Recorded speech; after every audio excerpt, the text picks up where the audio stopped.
हर हर महादेव दोस्तों। आज मैं आप लोगों को बताने वाली हूँ कि सावन में घर पे कैसे पूजा करते हैं, क्योंकि मंदिरों में आजकल बहुत ज़्यादा भीड़ होती है। बहुत लोग मंदिर नहीं जाना चाहते हैं, तो मैं आप लोगों को बताती हूँ कि घर पे आप लोग महादेव की पूजा कैसे करेंगे। सबसे पहले तो एक छोटी सी इसी टाइप की चौकी ले ले। आपके पास जैसा हो, बड़ा हो छोटा हो, आप ले सकते हैं।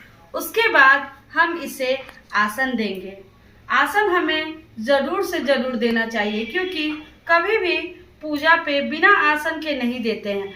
आप ऐसे कोई भी कलर का कपड़ा आप ले सकते हैं, सिर्फ काला और उजला छोड़ के। आप किसी पीला, ऑरेंज, आप लाल, किसी भी कलर का कपड़ा ले सकते हैं। उसके बाद हम इस पे रखेंगे एक थाली। आप बड़ा छोटा कोई भी थाली ले सकते हैं, ताकि जब हम पूजा पे जल चढ़ाएंगे तो ये जल इस थाली में आकर के रहेगी। उसके बाद हम महादेव को यहाँ पे रखेंगे, ठीक है, आसन देंगे। एक ऐसी छोटी सी कटोरी ले लेंगे, ठीक है, एक छोटी सी कटोरी ले लेंगे। आपके पास छोटी नहीं होगी, इससे थोड़ी बड़ी भी ले सकते हैं। और उसके बाद इसको हम ऐसे रखेंगे, ठीक है। उसके बाद हम ये लेंगे एक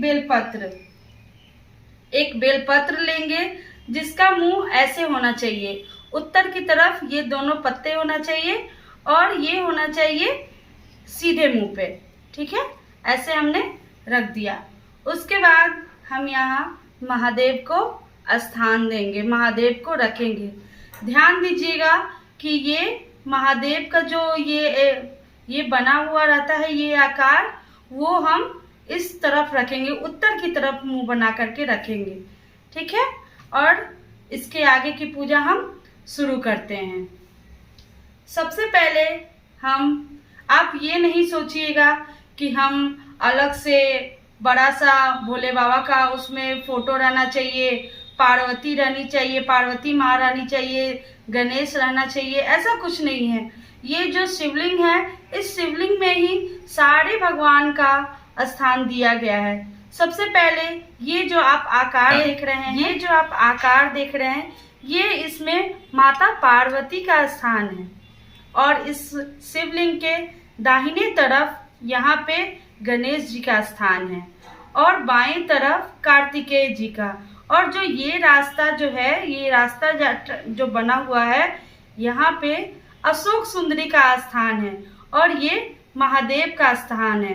तो सबसे पहले हम इन्हें जल चढ़ाएंगे।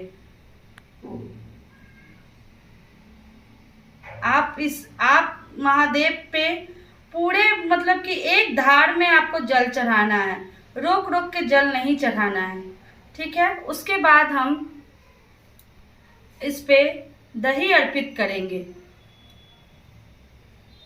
दही हमेशा थोड़ा सा मिला हुआ रहना चाहिए, ठीक है। और इसे भी हम एक धार में अर्पित करेंगे, क्योंकि महादेव को 2 या 3 धार पे वो स्वीकार नहीं होता है। सब कुछ आपको एक ही धार में अर्पित करना है, और धीरे धीरे अर्पित करना है, अच्छे से, प्रेम भाव से। महादेव की पूजा हमेशा प्रेम भाव से की जाती है। आप जितने प्रेम से महादेव की पूजा करेंगे, उतना फल आपको आराम से मिल जाएगा, पूजा का फल आपको मिलेगा। उसके बाद हम फिर से जल से इसे अच्छे से स्नान करवाएंगे महादेव को। हर चीज चढ़ाने के बाद हम एक बार महादेव को जल से जरूर स्नान करवाएंगे। उसके बाद हम इस पे दूध से स्नान करवाएंगे। दूध भी हम एक धार में ही चढ़ाएंगे। इसमें धार नहीं लगनी चाहिए, दूसरी धार नहीं लगनी चाहिए, एक धार में ही दूध भी चढ़ाएंगे। उसके बाद हम एक बार फिर से जल से स्नान करवाएंगे महादेव को। उसके बाद हम शहद से भोले बाबा को स्नान करवाएंगे। शहद भी हमें एक धार वाली शहद ही लेनी है, एक धार में ही हम इस पे अर्पित करेंगे। कोशिश करिएगा कि ये चारों तरफ अर्पित हो। अर्पित करेंगे। उसके बाद हम फिर से जल से इनको स्नान करवाएंगे। और ये जो बचा हुआ जो ये पानी है, ये जल है, ये जो भी सारा है, ये सब हम तुलसी, आपके घर में तुलसी होगा, तुलसी के नीचे मिट्टी में डाल देंगे। उसके बाद हम इस पे घी अर्पित करेंगे। घी भी कोशिश करिएगा कि ये पिघली हुई हो, ताकि हम इसे एक ही धार में डाल सके। और हम घी भी एक ही धार में अर्पित करेंगे अच्छे से, प्रेम भाव से। महादेव की पूजा हमेशा प्रेम भाव से होती है। और फिर से हम जल अर्पित करेंगे। उसके बाद हम इस पे शक्कर अर्पित करेंगे।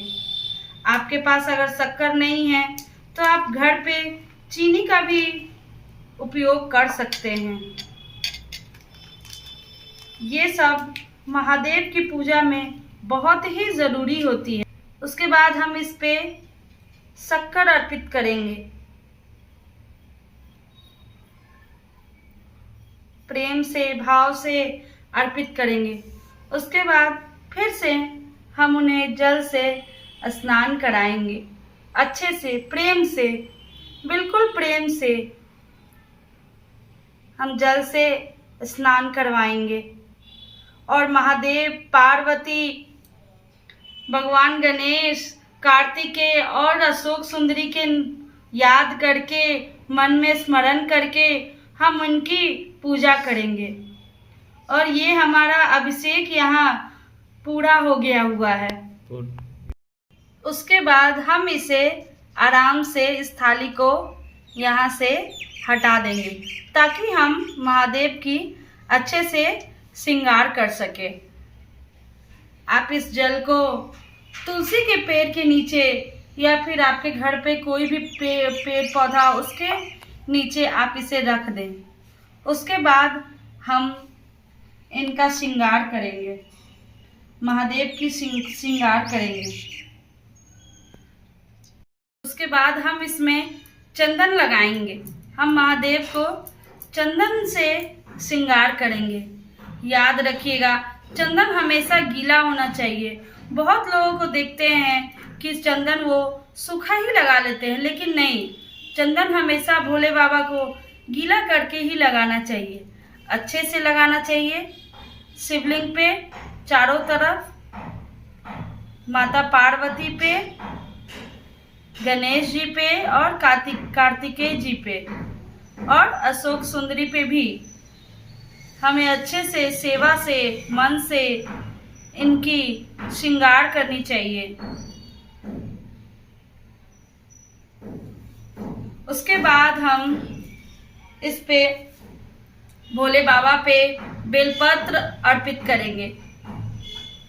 बेलपत्र पे चंदन लगा के हम इसे अर्पित करेंगे।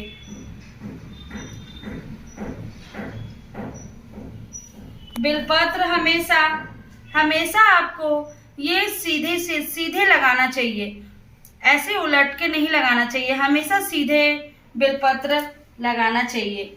और सब पे चंदन लगा करके हमें बेलपत्र को लगाना चाहिए, अच्छे से सजाना चाहिए। फिर हम इस पे फूल चढ़ाएंगे। आपके पास जो भी फूल हो वो आप चढ़ाइए। फिर इस पे हम दूबी चढ़ाएंगे।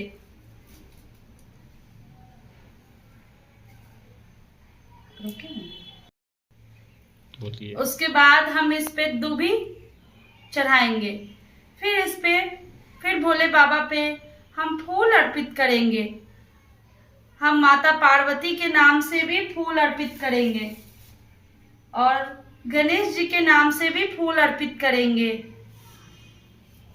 कार्तिकेय जी के नाम से भी फूल अर्पित करेंगे और अशोक सुंदरी के नाम से भी फूल अर्पित करेंगे।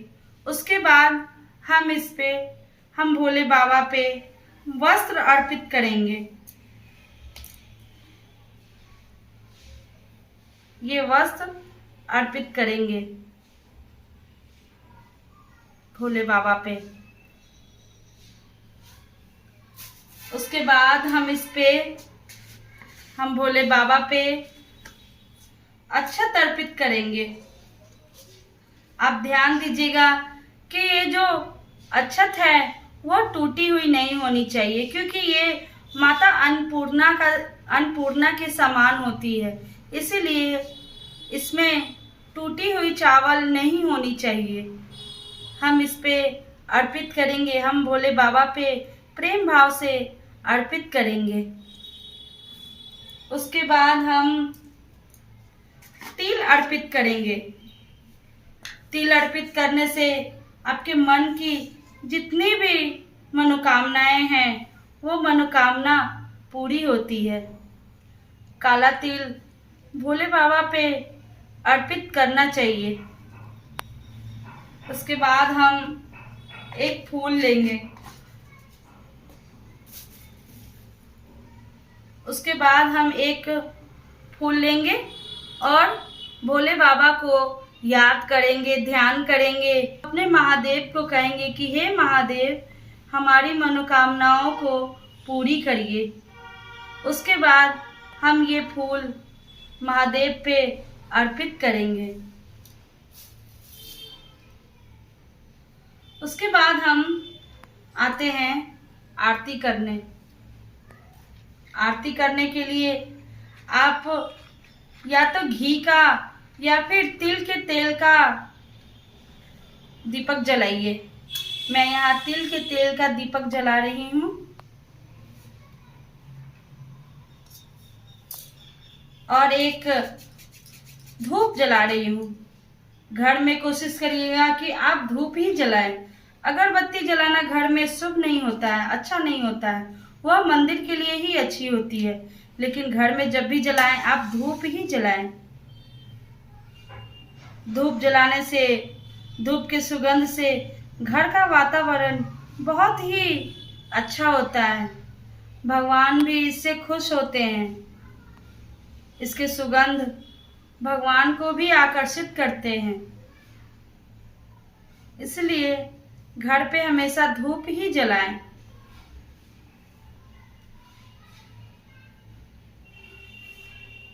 इसके बाद हम आरती करेंगे। आपको आरती आता हो तो आप आरती गा करके आरती करें, अन्यथा नहीं आता हो तो आप ऐसे भी आरती कर सकते हैं। जरूरी नहीं है कि आप आरती गा के ही आरती करें। आपके मन में महादेव के प्रति प्रेम और निष्ठा होना चाहिए, प्रेम होना चाहिए। आप ऐसे ही आरती करिए।